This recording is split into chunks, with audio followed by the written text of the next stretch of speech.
విడిపించే దేవా. నేనెలుగెత్తి మొరపెట్టు నప్పుడల్లా, నేనెలుగెత్తి మొరపెట్టు నప్పుడల్లా, చెవియొగ్గి ఆలకించి రక్షించే దేవా.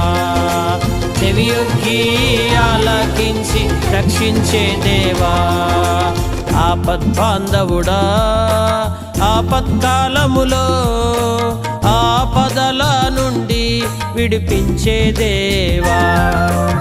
ఆపద్బాంధవుడా ఆపత్కాలములో ఆపదల నుండి విడిపించే దేవా.